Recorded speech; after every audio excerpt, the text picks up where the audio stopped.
Hi friends, welcome to Indhu's kitchen.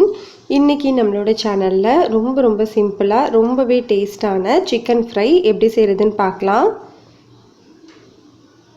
இந்த chicken fry செய்கிறதுக்கு first ஒரு மிக்ஸி ஜாரில் 10 பல்லு பூண்டு எடுத்துக்கலாம். தோல் உரிக்கணுங்கிற அவசியம் கிடையாது. இதில் 1 டீஸ்பூன் அளவு மிளகு, 1 டீஸ்பூன் அளவு சீரகம் சேர்த்துக்கலாம். தண்ணி எதுவுமே சேர்க்காமல் கொஞ்சம் கொரப்பாக அரைச்சி எடுத்துக்கோங்க. பாருங்கள், இந்த அளவில் இருக்கணும். இப்போ நம்ம இதை தனியாக எடுத்து வச்சுக்கலாம். இப்போ நம்ம ஒரு கடாயில் 3 டேபிள் ஸ்பூன் அளவு எண்ணெய் சேர்த்துக்கலாம். எண்ணெய் சூடானதுக்கு அப்புறமா 2 சின்ன சைஸ் பட்டை, 1/2 டீஸ்பூன் அளவு சோம்பு சேர்த்து பொரிய விட்டுக்கலாம்.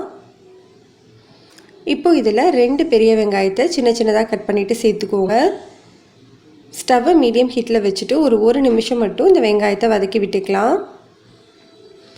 வெங்காயம் வதங்கிட்டு இருக்கும் போதே நம்ம ஏற்கனவே அரைச்சி வச்சுருக்கிற அந்த பூண்டு, மிளகு, சீரகம் இருக்கு இல்லையா, அதை இதில் சேர்த்து அதோட பச்சை வாசனை போகிற வரைக்கும் நல்லா வதக்கி விட்டுக்கோங்க. இதோட பச்சை வாசனை போனதுக்கப்புறமா பாதி தக்காளியை சின்னதாக கட் பண்ணிவிட்டு சேர்த்துக்கலாம்.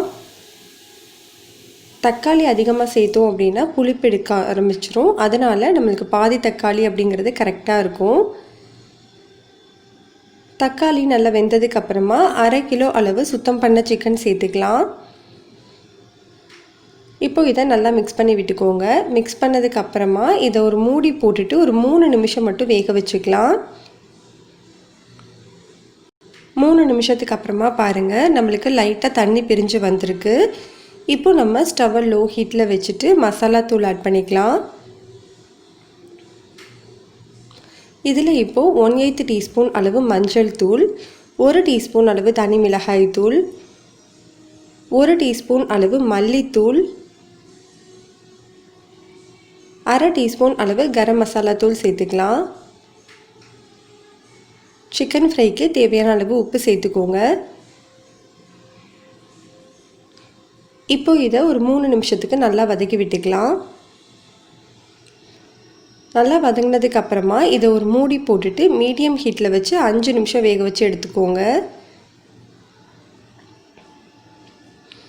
5 நிமிஷத்துக்கு அப்புறமா பாருங்கள், நம்மளுக்கு சிக்கன் எல்லாமே நல்லாவே வெந்துருச்சு.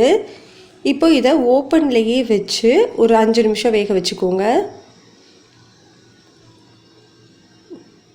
உங்களுக்கு இன்னுமே நல்லா சுக்காவாக வேணும் அப்படின்னா இன்னொரு 5 நிமிஷம் வச்சிங்க அப்படின்னா நம்மளுக்கு நல்லா சுக்காவாக கிடைக்கும். நான் இந்த ஸ்டேஜ்லேயே ஆஃப் பண்ண போகிறேன். இந்த டைமில் கொஞ்சமாக கறிவேப்பிலை இலைகளை தூவிட்டு ஸ்டவ் ஆஃப் பண்ணிக்கலாம். அவ்வளோதான், நம்மளுக்கு ரொம்ப சிம்பிளான டேஸ்டான சிக்கன் ஃப்ரை ரெடி ஆகிடுச்சு. இந்த ரெசிபி உங்களுக்கு பிடிச்சிருந்தால் லைக் பண்ணுங்கள், ஷேர் பண்ணுங்கள், கமெண்ட் பண்ணுங்கள், சப்ஸ்கிரைப் பண்ணிக்கோங்க.